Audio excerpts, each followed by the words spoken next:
Hai guys, balik lagi di Uki Kelvin Official. Ya, kita lanjutin lagi nih. Ada beberapa kasus selain kasusnya Vina. Kita lihat ya, ada berita apa aja sih di hari ini guys. Yuk kita lihat guys beritanya. Yang itu saya tidak berlawan sama Anda. Pengacara Lawyer klien saya diwakili oleh jaksa. Kenapa Anda pusing sama saya? Saya jaga pusing sama Anda. Respon Anda Bu Titin?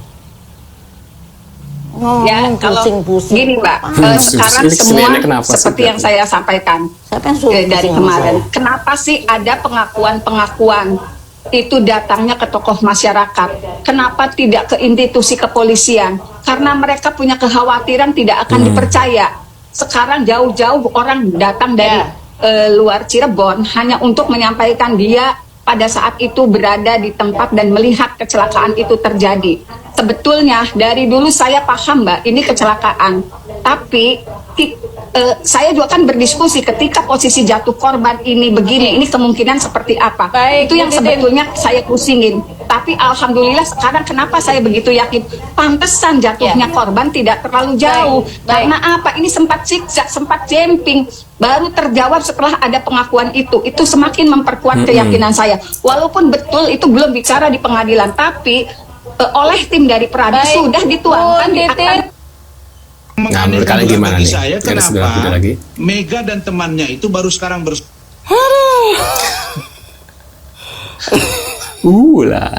gitu ya guys. Lu yang aneh. Iya, lu yang aneh, bukan mereka. Lu yang aneh. Pertanyaan aneh dari orang aneh. Cocok bener, cucok meong. Bener aneh dasar orang Polres aneh. Sumeneb diduga kuat telah menerima setoran dari para penambang ilegal. Kasus dugaan setoran para penambang ilegal ke Kasat Reskrim Polres Sumeneb copot dan pecah oknum Polres Sumeneb katanya gitu sih. Yang kemarin itu kan yang kalau nggak salah yang Sumeneb tuh yang kemarin kasusnya yang rental mobil ya kalau nggak salah ya. Setoran itu diduga dilakukan oleh para penambang ilegal dan diberikan melalui Kasat Reskrim Polres Sumeneb. Diperoleh dari sumber terpercaya dan data dari beberapa pemberitaan media online yang sebelumnya beredar, dan kini semua berita online tersebut telah dihapus oleh pewartanya karena diduga mendapat intimidasi dari oknum. Disampaikan bahwa para penambang ilegal di Kabupaten Sumeneb telah menyetorkan sejumlah uang kepada oknum Kasat Reskrim Polres Sumeneb, yaitu setoran pertama diberikan pada bulan Juli tahun 2024 sebesar 35 juta. Setoran pertama ini diberikan di lantai 2 tempat usaha salah satu penambang di Jalan Adipodai Sumeneb. Selanjutnya setoran kedua yaitu sebesar 20 juta dan setoran ketiga juga sebesar 20 juta, begitu juga setoran keempat yaitu sebesar 20 juta. Kasus setoran para penambang ilegal kepada oknum Kasat Reskrim Polres Sumeneb ini harus diusut tuntas. Kapolri maupun Kapolda Jawa Timur serta Propam harus turun usut kasus setoran para penambang ilegal kepada oknum Kasat Reskrim Polres Sumeneb ini. Periksa semua para penambang ilegal di Kabupaten Sumeneb, periksa Kapolres Sumeneb, dan periksa juga Kasat Reskrim Polres Sumeneb. Waduh, menurut kalian gimana nih guys ya? Setoran pertama April katanya 35 juta. Lumayan juga ya. Kita lihat lagi di berita yang selanjutnya. Ada juga kan lagi? minjem ke aku. Kalian dia pakai sendal. Ya, cuman kata aku bacain dulu ya. Fakta terbaru kasusnya Vina. Ini kata terakhir yang diucapkan Vina sebelum menghembuskan nafas terakhir. Kata Vina cuman begini, Win, kamu nanti kalau misalkan aku belum pulang, pokoknya kamu jangan tidur ya. Dia bilang begitu. Karena dia masih mau balik ke rumahmu. Ya, kata aku tuh, iya, tapi inget ya, jangan lebih dari jam 10 malam. Ya, karena aku nggak enak sama tetangga. Kalau anak perempuan kan gitu, akunya juga kan di situ kan orang tua akunya jauh. Nah, dia bilang, enggak, tenang aja, nanti juga pulangnya ke rumah kamu lagi. Dia bilang begitu. Bener ya, aku bilang kayak gitu, iya. Ingat ya Bija, bilangin juga sama si Mega, kalau misalnya aku belum pulang, jendela nggak boleh ditutup, pintu nggak boleh dikunci, pokoknya kamu nggak boleh tidur sama Mega berdua sebelum saya pulang. Ingat ya, aku pulangnya ke rumah kamu, ingat, kata dia begitu. Jam 10? Itu maghrib.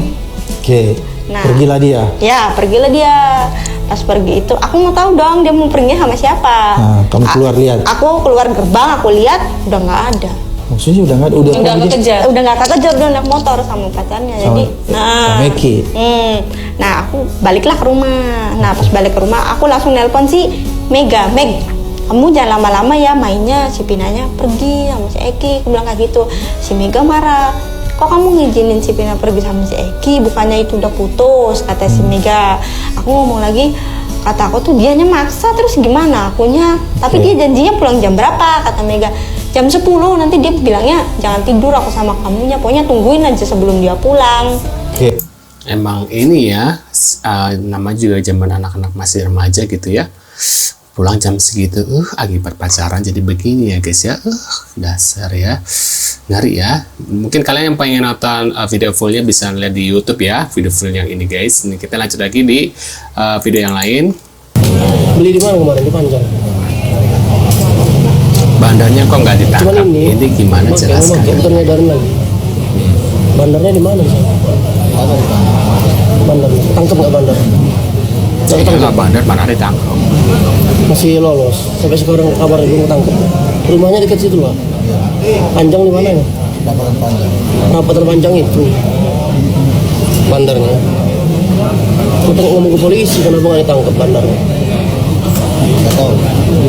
Udah kita kasih tahu kan ke polisi bandarnya, tempatnya di situ, tapi belum ditangkap sama mereka.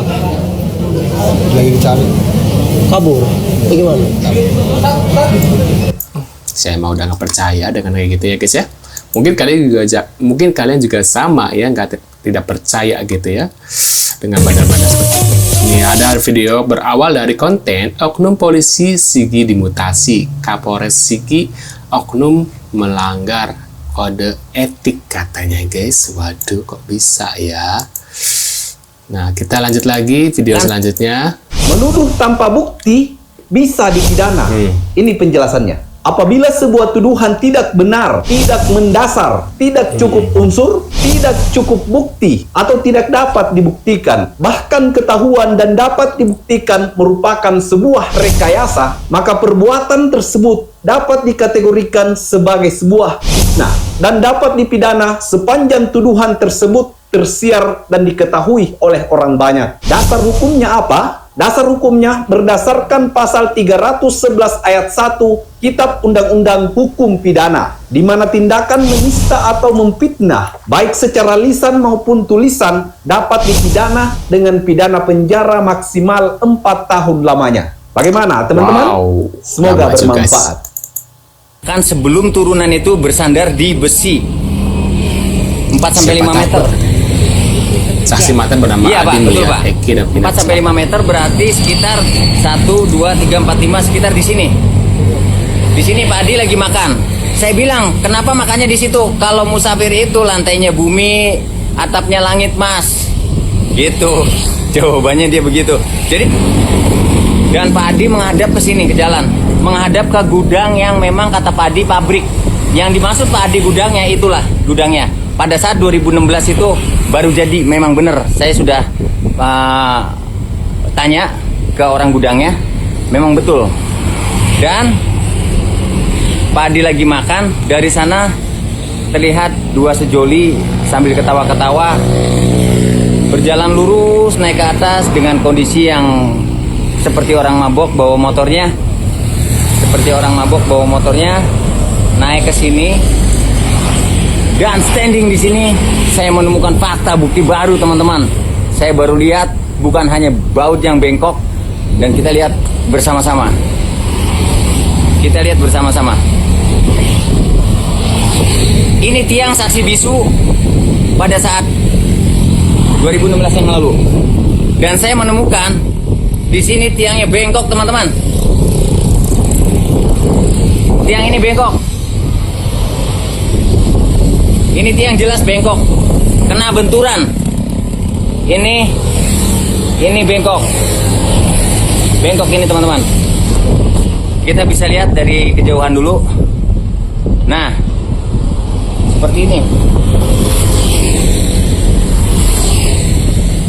Bengkoknya tiang. Jadi selama ini kita perhatinya ke baut. Padahal tiangnya udah bengkok. Tuh. Mau diperiksa dari ujung sana ke ujung sana, tiang itu nggak ada yang bengkok. Hanya tiang ini yang bengkok, kena benturan. Kejadiannya di sini, Pak Adi ada di sana. Dan Pak Ismail dari sana arah ke bawah. Gitu, Pak Ismail dari sana arah ke bawah sama Purnomo anaknya. Ikut menyaksikan juga. Dan kalau menurut saya ini fix. Lalu itulah gudang yang dimaksud Pak Adi. Gudang keramik Kali Tanjung. Kita balik lagi lihat teman-teman. Kita lihat teman-teman. Cukup jelas ya.